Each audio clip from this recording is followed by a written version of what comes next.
హాయనా? Hi hi bro. మీ పేరేనా? Maipal bro. ఓకేనా? మన కవిత గారిని సస్పెండ్ చేయడం ఎంతమంది కరెక్ట్ అంటారన్నా? 100% ఆమె మాట్లాడినటువంటి మాటలు చూస్తే కంపల్సరీ ఏ పార్టీ అయినా కూడా కంపల్సరీ సస్పెండ్ చేస్తుంది.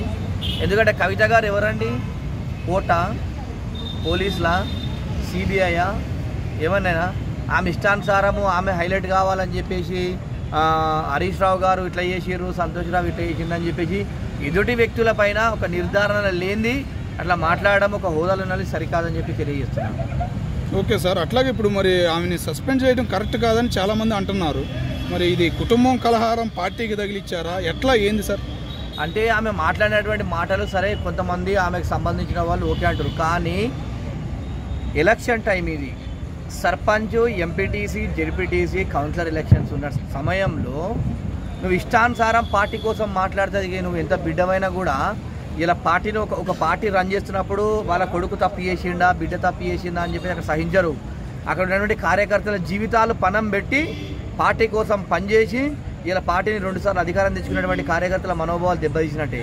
ఎందుకంటే నీ ఎలక్షన్ అయిపోయింది, నువ్వు గెలిచినావు, ఇలా వాళ్ళ ఎలక్షన్ వస్తుంది, నువ్వు వాళ్ళ ఎలక్షన్ అప్పుడు దగ్గరుండి వాళ్ళని గెలిపించాల్సిన బాధ్యత మీది. మీరు కొట్టుకుంటే సరే ఎలక్షన్స్ అయిపోయినాక కొట్లాడాలి, కానీ నువ్వు తీరా సమయంలో ఎలక్షన్ వచ్చిన తర్వాత నువ్వు కొట్లాడితే నీకోసం పనిచేసి కష్టపడి భూములు జాగాలు అమ్ముకొని, ఇల్లు జాగాలు అమ్ముకొని రోడ్ల మీద పడ్డటువంటి కార్యకర్తలు గెలిచే విషయాలు నువ్వు ఇట్లా మాట్లాడితే గెలుస్తారా అండి? వాళ్ళు గెలుస్తారా?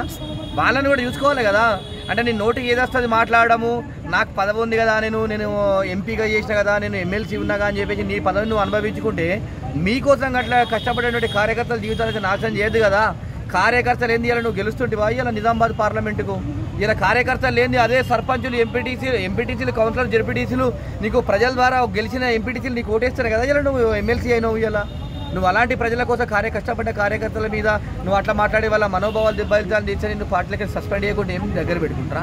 అంటే ఒక దళిత బిడ్డకి అన్యాయం చేసిన హరీష్ రావు గారు ఎక్కువ అయ్యారు, నేను దూరం అయ్యానా అంటున్నారు ఆమె గారు. దాన్ని ఏమంటారు? ఇవాళ ఇన్ని రోజులు అధికారం పోగానే నాకు పదవి రావాలనే ఇంటెన్షన్తో ఇలా మాట్లాడుతుంది. మరి అదేవిధంగా మరి గతంలో గవర్నమెంట్ ఉన్నప్పుడు మరి కవిత గారు మీరు ఎందుకు మాట్లాడలేదు హరీష్ రావు ఇట్లా చేసిందని చెప్పేసి? ఇలా గుర్తుపెట్టుకోండి, ఇలా కవిత నీకు కూడా ఇలా పదవి రావడానికి కారణం హరీష్ రావే. ఇలా నువ్వు నిజామాబాద్ పార్లమెంట్ గెలవడానికి కారణం హరీష్ రావే. ఎందుకంటే ఇలా చూసుకుంటే మీ నాన్న ఎంబడి ఇలా ఉమ్మడి ఆంధ్రప్రదేశ్లో మీ నాన్నను ఎంత ఇబ్బంది చేసి, ఎంత టార్చర్ చేసి, ఆంధ్ర పాలకులందరినీ ఎంత ఇబ్బంది చేసినా కూడా మా మామకు నేను ఉన్నా అని చెప్పేసి అండగా ఉండి ఇలా పార్టీని బలోపేతం చేసి ఇలా మీ అందరి గెలుపుల సహకారం చేసి తెలంగాణ రాష్ట్రాన్ని సాధించుకొని 2 సార్లు గవర్నమెంట్ తీసుకొచ్చింది కాబట్టి హరీష్ రావు గారు. కాబట్టి కంపల్సరీ మీకు కట్టప్పలాగా పనిచేసి ఇలా మిమ్మల్ని గొప్ప స్థానంలో ఉంచే విధంగా మీ నాన్నకు తోడయ్యి ఇలా మిమ్మల్ని గొప్ప స్థానంలో ఉంచడానికి కారణం హరీష్ రావు అని చెప్పి తెలియదు. ఓకే సార్, అలాగే హరీష్ రావు గారి మీద ఇంకో నింద వేస్తున్నారు. మన రేవంత్ రెడ్డి గారు, హరీష్ రావు గారు ఇద్దరు కలిసి ఒకే హెలికాప్టర్లో ఢిల్లీకి వెళ్ళారు. ఆమె కాలు మీద పడిందని రేవంత్ రెడ్డి గారు కాలు మీద పడి మొక్కుతేనే కాళేశ్వరం నుంచి తప్పించారు రేవంత్ రెడ్డి గారు అనే మాట ఉంది సార్. ఆమె దాని గురించి ఏమంటారు? ఢిల్లీకి హెలికాప్టర్లు ఎట్లా పోతారని నాకు అర్థం కాదు. కలిసి వెళ్ళారని చెబుతున్నారు సార్. హెలికాప్టర్లు అన్నారా వారు?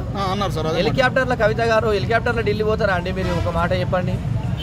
విమానాలు ఉండగా, విమానాశ్రయాలు ఉండగా ఢిల్లీలో హెలికాప్టర్ ఎట్లా పోతారండి? అవన్నీ ఉత్తమ మాటలు, కాళ్ళ మీద పడాల్సిన అవసరం ఎవరికి లేదు. ఇవాళ గుర్తుపెట్టుకోండి, అంత పెద్ద చంద్రబాబు నాయుడు, రాజశేఖర్ రెడ్డి ఉన్నప్పుడే వెనుకాడికి వేయకుండా ముందడికి పోయి తెలంగాణను సాధించుకున్నాడు హరీష్ రావు గారు. కాబట్టి అట్లా విధంగా మాట్లాడద్దు. కవిత నువ్వు నిజంగా గిట్ట మాట్లాడాలంటే గిట్ట, మీరు నిజమైనటువంటి మాటలు మాట్లాడతా అంటే గిట్ట మీరు ఇలా సిబిఐ కానీ న్యాయస్థానాలు కానీ అన్ని నిర్ధారించినప్పుడు అవును చేసిండని చెప్పేసి అప్పుడు బయట పెట్టండి. మీరు ఇష్టానుసారంగా చేసిండని చెప్పేసి నిన్ను నమ్ముకున్నటువంటి కార్యకర్తల జీవితాలు నాశనం చేస్తా అంటే కరెక్ట్ కాదు. అది ఇట్లా మాట్లాడితే అదైపోతుంది. ఒక మాట గుర్తుపెట్టుకోండి, గతంలో కూడా ఎన్టీ రామారావు గారు ముఖ్యమంత్రి ఉన్నప్పుడు పురంధేశ్వరి గారు కాంగ్రెస్ నుంచి పోటీ చేసి కాంగ్రెస్ ఉన్నారు. మరి బిడ్డ ఉన్నది, మీకు వ్యక్తిగత స్వేచ్ఛ ఉంటే పార్టీలు ఉండొచ్చు, కానీ మిమ్మల్ని నమ్ముకునేటువంటి కార్యకర్తలను అట్లా జీవితాలు నాశనం అయితే కరెక్ట్ గా అని చెప్పేసి తెలియజేస్తున్నాను. సరే సార్, అట్లాగే మా